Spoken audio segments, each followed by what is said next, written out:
ਵਾਹਿਗੁਰੂ ਵਾਹਿਗੁਰੂ। ਗੁਰੂ ਨਾਨਕ ਪਦ ਪੰਕਜ ਬੰਦਨ ਪੰਕਜ ਬੰਦਨ ਸਿਮਰੋ ਅੰਗਦ ਦੁਖ ਨਿਕੰਦਨ ਗੁਰੂ ਅਮਰਦਾਸ ਹਿਰਦੈ ਨਿਤ ਧਿਆਉ ਹਿਰਦੈ ਨਿਤ ਧਿਆਉ ਸ਼੍ਰੀ ਗੁਰੂ ਰਾਮਦਾਸ ਗੁਣ ਗਾਉ ਗੁਰੂ ਅਰਜਨ ਬਿਗਨਨ ਕੇ ਨਾਸ਼ਕ ਬਿਗਨਨ ਕੇ ਨਾਸ਼ ਸ਼੍ਰੀ ਹਰਿ ਗੋਬਿੰਦ ਸੁਮਤ ਪ੍ਰਕਾਸ਼ਕ ਸ਼੍ਰੀ ਹਰਿ ਰਾਏ ਨਮੋ ਕਰ ਜੋਰੀ ਨਮੋ ਕਰ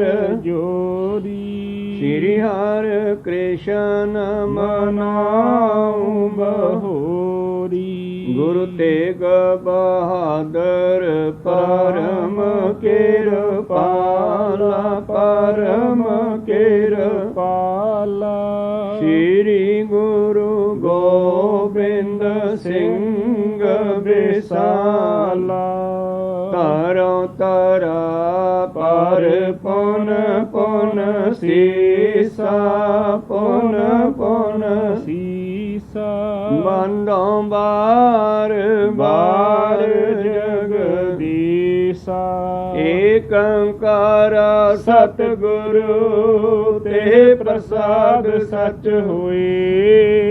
ਵਾਹਿਗੁਰੂ ਜੀ ਕੀ ਫਤਿਹ ਹੈ। ਵਿਘਨ ਬਿਨਾਸਨ ਸੋਏ ਵਾਹਿਗੁਰੂ ਜੀ ਕੀ ਫਤਿਹ ਹੈ। ਵਿਘਨ ਬਿਨਾਸਨ ਸੋਏ ਦੋਹਰਾ ਖਾਨ ਦਿਲਾਵਰ ਸੁਤ ਕੇ ਪਾਸ ਅਸ ਮਸਲਤ ਬੋਲੇ ਧਰ ਤਰਾਸ ਗੁਰ ਕੇ ਸੰਗ ਜੰਗ ਕੋ ਕਰਨੋ ਨਹਿ ਆਛੀ ਲਖ ਹੋਏ ਅਬ ਮਰਨੋ। ਵਾਹਿਗੁਰੂ ਜੀ ਕਾ ਖਾਲਸਾ ਵਾਹਿਗੁਰੂ ਜੀ ਕੀ ਫਤਿਹ। ਆਓ ਗੁਰੂ ਪਿਆਰੇ ਗੁਰੂ ਸਵਾਰੇ ਸਤਸੰਗੀ ਜਨੋ, ਰੋਜ਼ਾਨਾ ਦੀ ਤਰ੍ਹਾਂ ਪਾਤਸ਼ਾਹ ਜੀ ਕੀ ਅਪਾਰ ਕਿਰਪਾ ਬਖਸ਼ਿਸ਼ ਦਾ ਸਦਕਾ ਪਿਛਲੇ ਪਹਿਰਾਂ ਦੇ ਦੀਵਾਨ ਸਜਾਉਂਦੇ ਹੋਏ ਆਪ ਜੀ ਗੁਰੂ ਚਰਨਾਂ ਵਿਖੇ ਹਾਜ਼ਰੀਆਂ ਲਵਾ ਰਹੇ ਹੋ। ਆਓ ਲੜੀਵਾਰ ਇਤਿਹਾਸ ਦੀ ਕਥਾ ਵਿਚਾਰ ਨਾਲ ਜੁੜਨਾ ਕਰੀਏ ਜੀ। ਪਿਛਲੇ ਦਿਨੀ ਆਪਾਂ ਵਿਚਾਰਾਂ ਸਰਵਣ ਕਰ ਰਹੇ ਸੀ ਜਦੋਂ ਅਲਫ ਖਾਨ ਜੋ ਟੈਕਸ ਲੈਣ ਵਾਸਤੇ ਆਇਆ ਸੀ ਪਹਾੜੀਆਂ ਤੋਂ, ਗੋਪਾਲ ਗਲੇਰੀਏ ਨੇ ਉਸ ਦਾ ਮੂੰਹ ਭੀਮ ਚੰਦ ਵੱਲ ਕਰ ਦਿੱਤਾ ਕਿ ਉਹ ਵੱਡਾ ਰਾਜਾ, ਪਹਿਲਾਂ ਉਸ ਤੋਂ ਲੈ ਲੈ। ਭੀਮ ਚੰਦ ਉਸ ਵੇਲੇ ਗੁਰੂ ਸਾਹਿਬ ਜੀ ਦੇ ਸ਼ਰਨ ਵਿੱਚ ਆ ਚੁੱਕਿਆ ਸੀ। ਉਸ ਨੇ ਗੁਰੂ ਸਾਹਿਬ ਜੀ ਦੀ ਸਹਾਇਤਾ ਲੈ ਲਈ, ਮਦਦ ਲੈ ਲਈ ਔਰ ਧੰਨ ਗੁਰੂ ਗੋਬਿੰਦ ਸਿੰਘ ਜੀ ਨੇ ਕਿਰਪਾ ਕਰਕੇ ਉਸ ਅਲਫ ਖਾਨ ਨੂੰ, ਕਿਰਪਾਲ ਕਟੌਚੀਏ ਨੂੰ ਜਿਹੜਾ ਹੈ ਭਜਾ ਦਿੱਤਾ ਹੈ। ਕੁੱਟ ਕੇ ਮਾਰ ਕੇ ਕਾਫੀ ਫੌਜਾਂ ਦਾ ਨੁਕਸਾਨ ਕਰਕੇ ਅਲਫ ਖਾਨ ਭੱਜ ਗਿਆ। ਜਾ ਕੇ ਕਹਿਣ ਲੱਗਿਆ ਗੁਰੂ ਸਾਹਿਬ ਤਾਂ ਬੜੇ ਤਕੜੇ ਹੈ, ਉਹਨਾਂ ਦਾ ਕੋਈ ਵੀ ਮੁਕਾਬਲਾ ਨਹੀਂ ਕਰ ਸਕਦਾ। ਇਹ ਗੱਲਾਂ ਸੁਣ ਕੇ ਇੱਕ ਹੋਰ ਪਠਾਨ ਹੈ ਜਿਸ ਦਾ ਨਾਮ ਹੈ ਦਿਲਾਵਰ ਖਾਨ, ਇਹਨੂੰ ਗੁੱਸਾ ਆ ਗਿਆ। ਕਹਿਣ ਲੱਗੇ ਕਿਵੇਂ ਹੋ ਸਕਦਾ, ਇੰਨੇ ਕਿੰਨੇ ਕੁ ਤਕੜੇ ਆ, ਉਹਨਾਂ ਨੂੰ ਤਾਂ ਮੇਰਾ ਲੜਕਾ ਹੀ ਮਾਰ ਦੇਵੇਗਾ। ਦਿਲਾਵਰ ਖਾਨ ਨੇ ਆਪਣੇ ਲੜਕੇ ਨੂੰ ਲਗਭਗ 1000 ਕੁ ਵਧੀਆ 94 ਫੌਜੀ ਦੇ ਕਰਕੇ ਪਠਾਨ ਗੋਲੀ ਛਿੱਕਾ ਦੇ ਕਰਕੇ ਚੜ੍ਹਾਈ ਕਰਾ ਦਿੱਤੀ ਹੈ ਸ੍ਰੀ ਅਨੰਦਪੁਰ ਸਾਹਿਬ ਤੇ, ਔਰ ਸਲਾਹ ਦਿੱਤੀ ਹੈ ਕਿ ਤੁਸੀਂ ਰਾਤ ਨੂੰ ਸੁੱਤਿਆਂ ਪਿਆਂ ਤੇ ਹਮਲਾ ਕਰਨਾ ਹੈ। ਉਹਨਾਂ ਦਿਨਾਂ ਵਿੱਚ ਸਮਾਂ ਵੀ ਠੰਡ ਦਾ ਸੀ, ਪੋਹ ਮਾਘ ਦਾ। ਇਸ ਕਰਕੇ ਗੁਰੂ ਪਿਆਰਿਓ ਇਹ ਚੱਲਿਆ ਦਿਲਾਵਰ ਖਾਨ ਦਾ ਲੜਕਾ ਫੌਜ ਲੈ ਕੇ।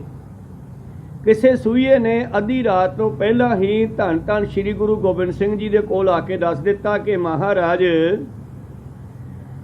ਪਠਾਨਾਂ ਦੀ ਫੌਜ ਚੜ੍ਹਾਈ ਕਰਕੇ ਆ ਰਹੀ ਹੈ ਆਪਣੇ ਅਨੰਦਪੁਰ ਸਾਹਿਬ ਦੇ ਵੱਲ। ਤੇ ਗੁਰੂ ਪਿਆਰਿਓ ਸੂਈਏ ਨੇ ਇੱਕ ਸੇਵਾਦਾਰ ਨੂੰ ਦੱਸਿਆ, ਪਾਤਸ਼ਾਹ ਆਰਾਮ ਕਰ ਰਹੇ ਸੀ। ਸੇਵਾਦਾਰ ਨੇ 10ਵੇਂ ਪਾਤਸ਼ਾਹ ਨੂੰ ਦੱਸਿਆ, 10ਵੇਂ ਪਾਤਸ਼ਾਹ ਨੇ ਫੌਜ ਨੂੰ ਉਸੇ ਵੇਲੇ ਭੇਜ ਦਿੱਤਾ ਹੈ। ਭਾਈ ਨੰਦ ਚੰਦ, ਤਿੰਨੇ ਭਾਈ, ਬੀਬੀ ਬੀਰੋ ਦੇ ਪੁੱਤਰ ਸੰਗੋ ਸ਼ਾਹ ਹੋਰਾਂ ਦੇ ਭਾਈ, ਔਰ ਜਿਹੜਾ ਗੁਰੂ ਪਿਆਰਿਓ ਦਇਆ ਰਾਮ ਪ੍ਰੋਹਤ, ਇਹ ਵੀ ਇੱਕ ਯੋਧਾ ਸਤਿਗੁਰਾਂ ਦਾ। ਇਹ ਲੈ ਕੇ ਕੁਝ ਫੌਜਾਂ ਨੂੰ ਨਾਲ ਤੇ ਮਾਰਾ ਬਕਾਰਾ ਕਰਦੇ, ਜਕਾਰੇ ਛੱਡਦੇ, 2 ਕੁ ਬੰਦੂਕਾਂ ਦੀਆਂ ਛਲਕਾਂ ਉੱਪਰ ਨੂੰ ਕਰਕੇ ਛੱਡੀਆਂ। ਜਦ ਚਾਲੇ ਪਾ ਦਿੱਤੇ, ਹਜੇ ਦਿਲਾਵਰ ਖਾਨ ਦੇ ਲੜਕੇ ਨੇ ਨਦੀ ਜਿਹੜੀ ਆ ਉਹ ਪਾਰ ਨਹੀਂ ਸੀ ਕੀਤੀ। ਉਸ ਤੋਂ ਪਹਿਲਾਂ ਜਦ ਆਵਾਜ਼ਾਂ ਸੁਣੀਆਂ ਸਿੰਘਾਂ ਦੀਆਂ, ਦਿਲਾਵਰ ਖਾਨ ਦੀ ਉਸ ਲੜਕੇ ਦੀ ਫੌਜ ਨੇ, ਉਹ ਡਰ ਗਏ ਕਿ ਸਿੱਖ ਪਤਾ ਨਹੀਂ ਕਿੰਨੇ ਕੁ ਹੋਣਗੇ। ਦੂਜਾ ਹੱਥ ਠੁਰ ਕਰਦੇ ਆ, ਹਥਿਆਰ ਚੱਕਿਆ ਨਹੀਂ ਜਾਂਦਾ, ਫਿਰ ਨਦੀ ਨੂੰ ਪਾਰ ਕਰਨਾ, ਹੱਥ ਹੋਰ ਵੀ ਠਰ ਜਾਣੇ ਆ। ਤਾਂ ਇਸ ਦੇ ਉਹਨਾਂ ਹੀ ਪਠਾਨਾਂ ਨੇ ਦਿਲਾਵਰ ਖਾਨ ਦੇ ਲੜਕੇ ਨੂੰ ਇਹ ਸਲਾਹ ਦਿੱਤੀ ਹੈ ਬਈ ਆਪਾਂ ਨਹੀਂ ਲੜ ਕੇ ਜਿੱਤ ਸਕਦੇ, ਇਹ ਪਤਾ ਨਹੀਂ ਕਿੰਨੀ ਕੁ ਫੌਜ ਹੋਵੇਗੀ। ਰੌਲਾ ਪੈਂਦਾ ਤੁਰੇ ਆ ਰਹੇ ਆ, ਜਕਾਰੇ ਛੱਡਦੇ ਆ ਰਹੇ ਨੇ, ਛਲਕਾਂ ਛੱਡਦੇ ਆ ਰਹੇ ਆ ਬੰਦੂਕਾਂ ਦੀਆਂ, ਪਤਾ ਨਹੀਂ ਕਿੰਨੇ ਕੁ ਹੋਣਗੇ। ਸਾਡੇ ਤਾਂ ਹੱਥ ਵੀ ਠਰ ਗਏ, ਕਿਉਂਕਿ ਸਾਰੀ ਰਾਤ ਚੱਲਦੇ ਰਹੇ, ਕਿਤੇ ਰੋਕੇ ਆਰਾਮ ਵੀ ਨਹੀਂ ਕੀਤਾ। ਰਾਤ ਨੂੰ ਇਹਨਾਂ ਨੇ ਹਮਲਾ ਕਰਨਾ ਸੀਗਾ। ਇਸ ਕਰਕੇ ਗੁਰੂ ਪਿਆਰਿਓ, ਉਹਨਾਂ ਸਿਪਾਹੀਆਂ ਨੇ ਦਿਲਾਵਰ ਖਾਨ ਦੇ ਲੜਕੇ ਜਰਨੈਲ ਨੂੰ ਇਹ ਸਲਾਹ ਦਿੱਤੀ ਹੈ ਕਿ ਆਪਾਂ ਮੁੜ ਚੱਲੀਏ, ਆਪਾਂ ਜਿੱਤ ਨਹੀਂ ਸਕਦੇ। ਕਹਿਣ ਲੱਗੇ ਠੀਕ ਆ। ਉਹ ਵੀ ਡਰ ਗਿਆ, ਇਹ ਵਾਪਸ ਮੁੜ ਗਿਆ। ਫੇਰ ਲੜਨ ਵਾਸਤੇ ਕੌਣ ਆਉਂਦਾ, ਇਹ ਵਿਚਾਰਾ ਹੁਣ ਆਪਾਂ ਆਰੰਭ ਕਰਕੇ ਸਰਵਣ ਕਰਾਂਗੇ। ਉਸ ਤੋਂ ਪਹਿਲਾਂ ਆਪਣੀਆਂ ਤੇ ਦਾਸਾਂ ਦੀਆਂ ਗੁਰੂ ਚਰਨਾਂ ਵਿੱਚ ਲਵਾਓ ਹਾਜ਼ਰੀਆਂ। ਗੁਰੂ ਕਾ ਬਖਸ਼ਿਆ ਫਤਿਹ ਦਾ ਨਾਰਾ ਕਰੋ ਬੁਲੰਦ ਗੱਜ ਕੇ ਆਖੋ ਜੀ, ਵਾਹਿਗੁਰੂ ਜੀ ਕਾ ਖਾਲਸਾ, ਵਾਹਿਗੁਰੂ ਜੀ ਕੀ ਫਤਿਹ। ਵਾਹਿਗੁਰੂ ਜੀ ਕੀ ਫਤਿਹ ਦੋਹਰਾ। ਖਾਨ ਦੇ ਲਾਵਰ ਸੁਤ ਕੇ ਪਾਸ, ਆਸ ਮਸਲਤ ਬੋਲੇ ਧਰ ਤਰਾਸ। ਜਿਸ ਵੇਲੇ ਗੁਰੂ ਗੋਬਿੰਦ ਸਿੰਘ ਜੀ ਪਾਤਸ਼ਾਹ ਜੀ ਦੇ ਜੋਧੇ ਭਾਈ ਨੰਦ ਚੰਦ ਦੀਵਾਨ ਅਤੇ ਲੈ ਕਰਕੇ ਅਨੇਕਾਂ ਹੀ ਸਿੱਖਾਂ ਦੀ ਫੌਜ ਨੂੰ ਚਾਲੇ ਪਾਏ ਹੈ, ਜਕਾਰੇ ਛੱਡਦੇ, ਮਾਰਾ ਬਕਾਰਾ ਕਰਦੇ, ਹੱਲਾ ਬੋਲਦੇ, ਸ਼ੋਰ ਪਾਉਂਦੇ ਹੋਏ ਤੇ ਬੰਦੂਕਾਂ ਦੀਆਂ ਛਲਕਾਂ ਛੱਡਦੇ ਜਦ ਉਧਰ ਨੂੰ ਚੱਲੇ ਤੇ ਇਹਨਾਂ ਦੀਆਂ ਆਵਾਜ਼ਾਂ ਸੁਣ ਕੇ ਹੀ ਦਿਲਾਵਰ ਖਾਨ ਦੀ ਭੇਜੀ ਫੌਜ ਹੈ ਜਿਹੜੀ ਉਹ ਡਰ ਗਈ ਹੈ, ਘਬਰਾ ਗਈ ਹੈ। ਅਤੇ ਦਿਲਾਵਰ ਖਾਨ ਦੇ ਪੁੱਤਰ ਨੂੰ ਜੋ ਜਰਨੈਲ ਬਣ ਕੇ ਇੰਨੀ 1000 ਕੁ ਫੌਜ ਲੈ ਕੇ ਆਇਆ ਹੈ, ਉਹਨੂੰ ਸਲਾਹ ਦਿੰਦੇ ਹਨ, ਗੁਰ ਕੇ ਸੰਗ ਜੰਗ ਕੋ ਕਰਨੋ, ਨਹਿ ਆਛੀ ਲਖ ਹੋਏ ਅਬ ਮਰਨੋ। ਔਰ ਸਲਾਹ ਦਿੰਦੇ ਹਨ ਕਿ ਭਾਈ ਸਾਹਿਬ ਜੀ ਆਪਾਂ ਪੁੱਠੇ ਮੁੜ ਚੱਲੀਏ, ਆਪਾਂ ਗੁਰੂ ਦੇ ਨਾਲ ਜੰਗ ਕਰਕੇ ਨਹੀਂ ਜਿੱਤ ਸਕਦੇ, ਇਹ ਚੰਗੀ ਗੱਲ ਨਹੀਂ ਆ, ਹੁਣ ਆਪਣੇ ਲਈ ਐਵੇਂ ਮਰ ਜਾਾਂਗੇ। ਸੁਨ ਭਏ ਤਨ ਪਾਰੇ ਪਰੇ, ਸ਼ਾਸਤਰ ਨਾ ਉਠੈ ਊਚ ਕਰ ਕਰੇ। ਠੰਡ ਦਾ ਮੌਸਮ ਹੈ, ਹੱਥ ਸੁੰਨ ਹੋ ਗਏ ਹਨ, ਪਾਲੇ ਦੇ ਨਾਲ ਸ਼ਾਸਤਰ ਚੱਕਿਆ ਨਹੀਂ ਜਾਂਦਾ, ਬੰਦੂਕ ਸਿੱਧੀ ਨਹੀਂ ਕੀਤੀ ਜਾਂਦੀ। ਸਰਤਾ ਬਿਖੈ ਬਰਹੈ ਜਿਸ ਕਾਲ, ਬਿਨ ਹੀ ਮਾਰੇ ਹੋਏ ਭਟਕਾਲ। ਤੇ ਜਦੋਂ ਅਸੀਂ ਇਹ ਨਦੀ ਨੂੰ ਪਾਰ ਕਰਾਂਗੇ, ਹੋ ਸਕਦਾ ਕਈਆਂ ਨੂੰ ਨਦੀ ਵੀ ਰੋੜ ਕੇ ਲੈ ਜਾਵੇ, ਜੇ ਨਾ ਤਰਿਆ ਗਿਆ ਤੇ ਆਪਾਂ ਬਿਨ ਮਾਰੇ ਹੀ ਮਰ ਜਾਵਾਂਗੇ। ਕਿਉ ਨਾਹਕ ਦੇਤੇ ਹੋ ਪ੍ਰਾਨ, ਉਤ ਤੇ ਪਹੁੰਚੀ ਸੈਨ ਮਹਾਨ। ਆ ਸੁਣਦੀਆਂ ਆਵਾਜ਼ਾਂ ਕਿੰਨੇ ਕੁ ਲੋਕ ਹੋਣਗੇ ਪਤਾ ਨਹੀਂ ਇਹਨਾਂ ਦੀ ਫੌਜ ਦੇ ਵਿੱਚ, ਕਿਉਂ ਐਵੇਂ ਫਜ਼ੂਲ ਹੀ ਬਿਨਾਂ ਕਾਰਨ ਮਰੀਏ। ਜਿਸ ਮਹਿ ਉੱਚੀ ਪਰੀ ਪੁਕਾਰ, ਕੋ ਜਾਣਹਿ ਹੋਏ ਕਿਤਕ ਹਜ਼ਾਰ। ਇਉਂ ਗੁਰੂ ਪਿਆਰਿਓ, ਸਤਿਗੁਰਾਂ ਦੇ ਸਿੰਘਾਂ ਦੇ ਜੰਗ ਕਰਨ ਦੇ ਢੰਗ ਹੀ ਅਨੋਖੇ ਹੈ। ਜਦੋਂ ਮੁਕਤਸਰ ਸਾਹਿਬ ਦੀ ਜੰਗ ਹੋਈ ਤੇ ਸਿੰਘਾਂ ਨੇ ਝਾੜੀਆਂ ਦੇ ਉੱਤੇ ਚਾਦਰਾਂ ਤੇ ਵੱਡੇ ਵੱਡੇ ਕੱਪੜੇ ਪਾ ਦਿੱਤੇ ਤੇ ਦੂਰੋਂ ਵੇਖਣ ਨੂੰ ਪਠਾਨਾਂ ਤੇ ਮੁਗਲਾਂ ਦੀ ਫੌਜ ਨੂੰ ਐਂ ਲੱਗਿਆ ਜਿਵੇਂ ਕਿ ਬਹੁਤ ਸਾਰੇ ਤੰਬੂ ਲੱਗੇ ਆ ਤੇ ਬੜੀ ਫੌਜ ਉਤਰੀ ਹੈ। ਭਾਵ ਦੁਸ਼ਮਣ ਨੂੰ ਗੁਰੂ ਕੀਆਂ ਫੌਜਾਂ ਵਿੱਚ ਸ਼ਹੀਦੀ ਫੌਜਾਂ ਦਿਖਾਈ ਦੇਣ ਲੱਗ ਜਾਂਦੀਆਂ। ਐਂ ਲੱਗਦਾ ਕਿ ਪਤਾ ਨਹੀਂ ਕਿੰਨੀਆਂ ਕੁ ਫੌਜਾਂ, ਇੱਕ ਸਿੰਘ ਵੀ ਅੜ ਜਾਵੇ। ਜਿਸ ਤਰ੍ਹਾਂ ਭਾਈ ਗਰਜਾ ਸਿੰਘ, ਬੋਤਾ ਸਿੰਘ, 2 ਸਿੰਘ ਹੀ ਅੜੇ ਸੀ ਨਾ, ਤੇ ਉਹਨਾਂ ਦੇ ਸੈਂਕੜੇ ਹੀ ਸਿਪਾਹੀ ਮਾਰ ਕੇ ਫਿਰ ਸ਼ਹੀਦੀਆਂ ਪਾਈਆਂ ਸਨ। ਇਸ ਤਰ੍ਹਾਂ ਗੁਰੂ ਕੀਆਂ ਫੌਜਾਂ ਦੇ ਵਿੱਚ ਬਰਕਤ ਹੈ ਇਸ ਗੱਲ ਦੀ। ਔਰ ਭਾਵੇਂ ਸਿੰਘ ਥੋੜੇ ਹੋਣ ਜਾਂ ਬਹੁਤੇ ਹੋਣ, ਗੁਰੂ ਪਿਆਰੋ ਦੁਸ਼ਮਣ ਵੇਖ ਕੇ ਤੇ ਉਹਨਾਂ ਦੀਆਂ ਆਵਾਜ਼ਾਂ, ਉਹਨਾਂ ਦੇ ਗੜਗੱਜ ਬੋਲੇ, ਉਹਨਾਂ ਦਾ ਉੱਚੀ ਬੋਲਣਾ, ਜਕਾਰੇ ਛੱਡਣਾ ਸੁਣ ਕੇ ਹੀ ਡਰ ਜਾਂਦੇ ਹਨ। ਇਉਂ ਜਿਹੜੀ ਇਹ ਫੌਜ ਹੈ ਦਿਲਾਵਰ ਖਾਨ ਦੇ ਪੁੱਤਰ ਦੇ ਨਾਲ, ਉਹ ਡਰ ਗਈ ਹੈ। ਕਹਿਣ ਲੱਗੇ ਇਹ ਕਿੰਨੀਆਂ ਆਵਾਜ਼ਾਂ ਆਉਂਦੀਆਂ, ਪਤਾ ਨਹੀਂ ਕਿੰਨੇ ਕੁ ਹਜ਼ਾਰਾਂ ਹੋਣਗੇ। ਸੀਨ ਲਹੇਗੇ ਲੀਏ ਹਥਿਆਰ, ਕਰੋ ਸਮੁਖ ਸੋ ਲਹਿ ਮਾਰ। ਉਹ ਸਾਡੇ ਕੋਲੋਂ ਘੋੜੇ ਤੇ ਹਥਿਆਰ ਸਹਿਜੇ ਖੋ ਕੇ ਲੈ ਜਾਣਗੇ। ਕਿਉਂ ਅਸੀਂ ਉਹਨਾਂ ਦੇ ਸਾਹਮਣੇ ਜਾਈਏ। ਤੁਝ ਕੋ ਭਖ ਹੈ ਸਭ ਅਨਜਾਨ, ਨਾਹਕ ਦਏ ਜਾਏ ਜਿਸ ਪ੍ਰਾਨ। ਤੇ ਤੈਨੂੰ ਸਾਰੇ ਅਣਜਾਣ ਜਰਨੈਲ ਕਹਿਣਗੇ, ਮੂਰਖ ਕਹਿਣਗੇ ਕਿ ਜਿਸ ਨੇ ਐਵੇਂ ਹੀ ਆਪ ਮਰ ਗਿਆ ਤੇ ਆਪਣੀ ਫੌਜ ਮਰਵਾ ਦਿੱਤੇ ਜੇ। ਖਾਨਨ ਸਮਝਾਵਨ ਕਰਿਓ, ਲੱਖ ਗੁਰ ਵੀਰ ਬਲੀ ਉਰ ਡਰਿਓ। ਜਦੋਂ ਸਾਰੇ ਖਾਨਾ ਪਠਾਨਾਂ ਨੇ ਇਸ ਨੂੰ ਸਮਝਾਇਆ, ਇਹ ਵੀ ਡਰ ਗਿਆ, ਕਿਉਂਕਿ ਕਿਸੇ ਨੂੰ ਨੈਗੇਟਿਵ ਸਲਾਹ ਦੇ ਦਿਓ ਤੇ ਚੰਗਾ ਭਲਾ ਬੰਦਾ ਵੀ ਡਰ ਜਾਂਦਾ ਹੈ, ਪੋਜ਼ਿਟਿਵ ਸਲਾਹ ਦੇ ਦਿਓ ਤੇ ਗੁਰੂ ਪਿਆਰੋ ਡਰਦਾ ਡਰਦਾ ਵੀ ਜੰਗ ਜਿੱਤ ਸਕਦਾ ਹੈ। ਇਹ ਸੋਚ ਹੁੰਦੀ ਹੈ। ਸਤਿਗੁਰਾਂ ਦੀ ਸੋਚ ਹਮੇਸ਼ਾ ਉੱਚੀ ਹੈ, ਸਿੰਘਾਂ ਵਾਲੀ ਸੋਚ ਉੱਚੀ ਹੈ। ਇਹ ਕਦੇ ਵੀ ਸਾਹਮਣੇ ਫੌਜ ਦੀ ਗਿਣਤੀ ਨਹੀਂ ਵੇਖਦੇ ਕਿੰਨੀ ਹੈ। ਚਾਹੇ ਛੇਵੇਂ ਪਾਤਸ਼ਾਹ ਜੰਗ ਦੇਖ ਲਓ, ਇਹਨਾਂ ਨਾਲ ਚਾਰਾਂ ਜੰਗਾਂ ਦੇ ਵਿੱਚ ਬਹੁਤ ਥੋੜ੍ਹੀਆਂ ਫੌਜਾਂ ਹੁੰਦੀਆਂ, ਗਿਣਤੀ ਵਿੱਚ ਹਜ਼ਾਰਾਂ ਕੁ ਦੇ ਵਿੱਚ, ਪਰ ਅੱਗੋਂ ਦੁਸ਼ਮਣ ਹੁੰਦਾ ਲੱਖਾਂ ਦੇ ਵਿੱਚ। ਪਰ ਚਾਰੇ ਜੰਗਾਂ ਛੇਵੇਂ ਪਾਤਸ਼ਾਹ ਨੇ ਜਿੱਤੀਆਂ। ਇਸ ਕਰਕੇ ਖਾਲਸਾ ਕਦੇ ਅੱਗੋਂ ਗਿਣਤੀ ਦੀ ਪਰਵਾਹ ਨਹੀਂ ਕਰਦਾਗਾ। 40 ਸਿੰਘ ਚਮਕੌਰ ਦੀ ਗੜੀ 'ਚ ਹੈ, ਗੁਰੂ ਪਿਆਰੋ 41ਵੇਂ ਗੁਰੂ ਗੋਬਿੰਦ ਸਿੰਘ ਤੇ ਬਾਹਰ 10 ਲੱਖ ਦਾ ਘੇਰਾ ਹੈ, ਹਿਸਾਬ ਲਾ ਲਓ। ਉਹ ਵੀ ਜੰਗ ਜਿੱਤੀ ਆ, 14 ਜੰਗਾਂ ਕੀਤੀਆਂ, 14 ਦੀਆਂ 14 ਜਿੱਤੀਆਂ। ਪਰ ਜਦੋਂ ਇਹਨਾਂ ਕਠਾਣਾ ਪਠਾਨਾਂ ਨੇ ਗੁਰੂ ਪਿਆਰਿਓ ਦਿਲਾਵਰ ਖਾਂ ਦੇ ਪੁੱਤਰ ਨੂੰ ਨੈਗੇਟਿਵ ਖਿਆਲ ਦਿੱਤੇ ਹਨ, ਉਹ ਵੀ ਅੰਦਰੋਂ ਡਰ ਗਿਆ। ਰਹਿਓ ਠਟਕ ਤਬ ਨਦੀ ਕਿਨਾਰੇ, ਨਹੀਂ ਪਾਵ ਕੋ ਜਲ ਮਹਿ ਡਾਰੇ। ਔਰ ਉਸ ਨੇ ਵੀ ਨਦੀ ਵਿੱਚ ਵੜਨ ਦੀ ਸਲਾਹ ਤਿਆਗ ਦਿੱਤੀ ਹੈ, ਉਥੇ ਹੀ ਕਿਨਾਰੇ ਤੇ ਖੜ ਗਿਆ ਹੈ ਦੋਹਰਾ। ਦਿਲਾਵਰ ਕੋ ਤਬੈ ਬਨ ਕਾ ਤੁਰ ਪੈ ਪੀਤ, ਗੁਰ ਪ੍ਰਤਾਪ ਦੀਰਘ ਲਖਿਓ, ਤਜੀ ਆਸ ਨਹਿ ਜੀਤ। ਇਉਂ ਦਿਲਾਵਰ ਖਾਨ ਦਾ ਪੁੱਤਰ ਜਿਹੜਾ ਜਰਨੈਲ ਬਣ ਕੇ ਬੜਾ ਉੱਥੋਂ ਗੁਰੂ ਪਿਆਰਿਓ ਫੁਕਾਰੇ ਮਾਰਦਾ ਹੋਇਆ ਆ ਰਿਹਾ ਸੀਗਾ, ਹੁਣ ਦਿਲ ਦਾ ਕਮਜ਼ੋਰ ਹੋ ਗਿਆ ਹੈ, ਛੱਡ ਕੇ ਬਹਿ ਗਿਆ ਹੈ, ਕਾਇਰ ਹੋ ਗਿਆ ਹੈ, ਕਾਇਰਾਂ ਦੀ ਤਰ੍ਹਾਂ ਨਦੀ ਤੋਂ ਪਿੱਛੇ ਹੀ ਖੜ ਗਿਆ ਹੈ। ਸਿੰਘਾਂ ਦੀਆਂ ਆਵਾਜ਼ਾਂ ਸੁਣ ਕੇ, ਸਿੱਖਾਂ ਦੀਆਂ ਆਵਾਜ਼ਾਂ ਸੁਣ ਕੇ, ਗੁਰੂ ਦੇ ਪ੍ਰਤਾਪ ਨੂੰ ਵੱਡਾ ਜਾਣ ਕੇ ਜਿੱਤਣ ਦੀ ਆਸ ਤਿਆਗ ਦਿੱਤੇ ਜੀ। ਜੰਗ ਪਰਿਆਤ ਛੰਦ ਪਰਿਓ ਪੂਰ ਪਾਰੋ, ਸੋ ਪਿੰਗੰ ਸਮਾਨੰ ਸੋਨਿਓ ਸ਼ੂਰ ਦੂਜੇ ਚਮੂ ਕੇ ਮਹਾਨੰ। ਇਸ ਤਰ੍ਹਾਂ ਗੁਰੂ ਪਿਆਰਿਓ, ਇੱਕ ਤਾਂ ਪਾਲਾ ਠੰਡ ਇੰਨੀ ਸੀ ਕਿ ਤੁਰਕਾਂ ਦੀ ਸੈਨਾ ਪਿੰਗਲਿਆਂ ਦੀ ਤਰ੍ਹਾਂ ਹੋ ਗਈ, ਭਾਵ ਹੱਥ ਤੇ ਪੈਰ ਦੋਨੇ ਕੰਮ ਛੱਡ ਗਏ। ਔਰ ਦੂਜੇ ਪਾਸੇ ਜਿਹੜੀਆਂ ਗੁਰੂ ਕੀਆਂ ਸਿੱਖਾਂ ਦੀਆਂ ਆਵਾਜ਼ਾਂ ਸਨ, ਉਹਨਾਂ ਦਾ ਰੌਲਾ ਸੁਣਿਆ। ਬਿਨਾ ਜੰਗ ਤੇ ਤਰਾਸ ਕੋ ਭੂਰ ਤਾਰੇ, ਮਿਲੇ ਸੂਮ ਸੋਫੀ ਸਿਪਾਹੀ ਡਰਾਰੇ। ਇਸ ਤਰ੍ਹਾਂ ਬਿਨਾ ਜੰਗ ਤੋਂ ਹੀ ਡਰ ਗਿਆ। ਸੂਮ ਹੁੰਦਾ ਜਿਹੜਾ ਪੈਸਾ ਖਰਚੇ ਨਾ, ਤੇ ਇਹਨੂੰ ਜਿਹੜੇ ਸਿਪਾਹੀ ਮਿਲੇ ਐ ਉਹ ਆਪਣੀ ਜਾਨ ਖਰਚਣ ਤੋਂ ਡਰਦੇ ਆ, ਭਾਵ ਮਰਨ ਤੋਂ ਡਰਦੇ ਐ, ਮੌਤ ਤੋਂ ਡਰਦੇ ਹੋਏ ਸੂਮਾਂ ਦੀ ਨਿਆਈ ਪਹਿਲਾਂ ਹੀ ਕਹਿਣ ਲੱਗੇ ਆਪਾਂ ਨਹੀਂ ਲੜਦੇ, ਐਵੇਂ ਮਰ ਜਾਵਾਂਗੇ।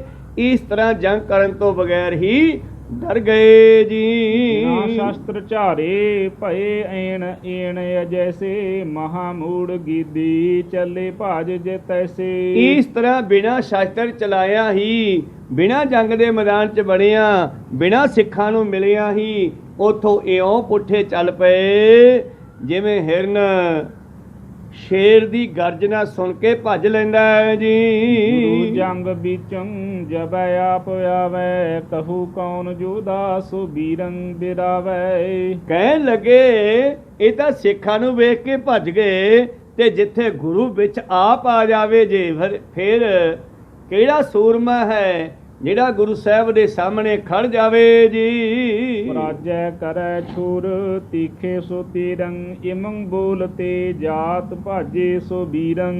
ਇਸ ਤਰ੍ਹਾਂ ਕਹਿੰਦੇ ਐਵੇਂ ਤਿੱਖੇ ਤੀਰ ਛੱਡ ਕੇ ਸਾਨੂੰ ਜਿੱਤ ਲੈਣਗੇ ਤੁਰਕਾਂ ਦੇ ਸੂਰਮੇ ਇਹ ਪਠਾਨ।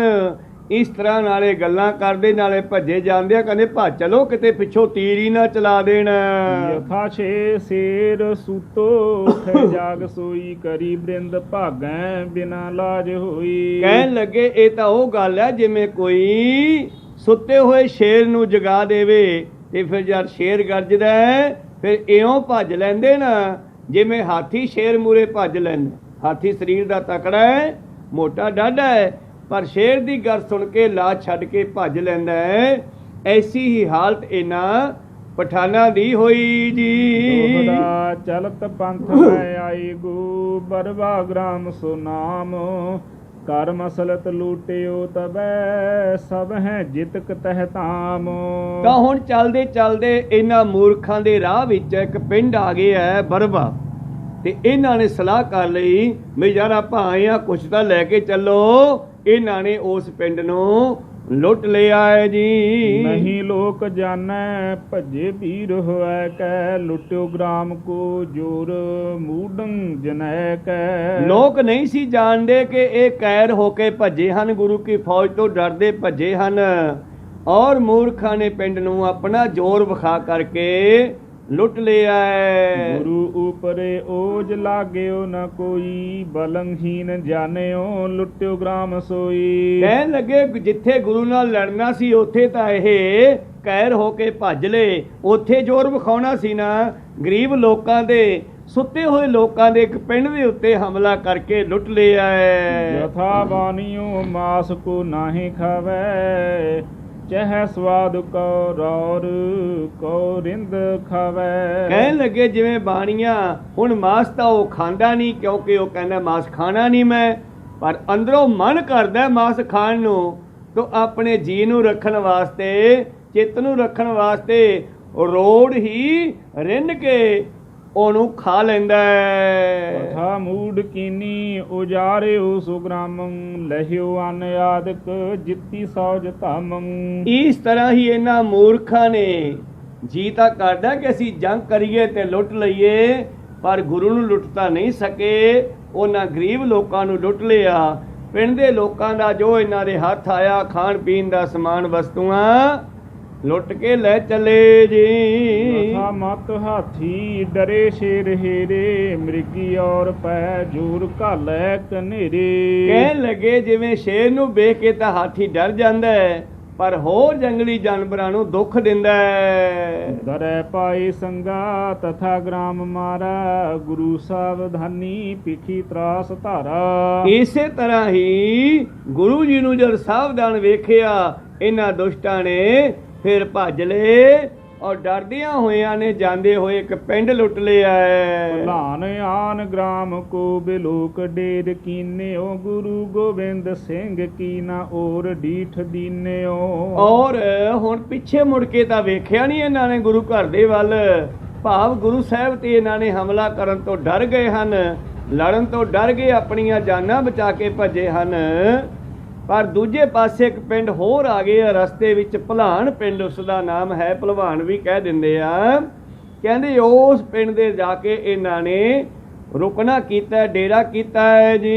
ਕਿਰਪਾ ਨਿਕੇਤ ਕੀ ਕਿਰਪਾ ਨਿਕੇਤ ਕੀ ਕਿਰਪਾ ਕਿਰਪਾਨ ਕੇਤ ਜਾਹੇ ਕੇ ਕਹੋ ਸੋਜ ਕੌਣ ਦੂਸਰੋ ਬਿਗਾਰ ਕਾਜ ਤਾਹੇ ਕੇ। ਕਹਿੰਦੇ ਜਿਸ ਦੇ ਝੰਡੇ ਵਿੱਚ ਕਿਰਪਾਨ ਦਾ ਨਿਸ਼ਾਨ ਹੋਵੇ, ਕਿਰਪਾ ਨਿਕੇਤ ਕਿਰਪਾ ਦੇ ਦਾਤੇ ਨਿਕੇਤ ਹੁੰਦਾ ਹੈ, ਜਿਸ ਦੇ ਘਰ ਵਿੱਚ ਕਿਰਪਾਨ ਖੰਡੇ ਦਾ ਨਿਸ਼ਾਨ ਹੋਵੇ, ਜਿਸ ਦੇ ਨਿਸ਼ਾਨ ਦੇ ਉੱਤੇ ਉਸ ਕਲਗੀਧਰ ਉੱਤੇ ਕਿਰਪਾ ਦੇ ਘਰ ਭਾ ਪਰਮੇਸ਼ਰ ਦੀ ਅਪਾਰ ਕਿਰਪਾ ਹੋਵੇ, ਉਸ ਦਾ ਕੋਈ ਕੀ ਵਿਗਾੜ ਸਕਦਾ ਹੈ ਜੀ। ਭਲਾਨ ਗੁਰਾਮ ਮੈਂ ਮੁਕਾਮ ਏਕ ਦੋਏ ਕੀਨਿਆ ਭਲਾਏ ਫੇਰ ਮੂਡ ਗੇ ਸੋ ਧੀਰ ਛੋੜ ਦੀਨਿਆ।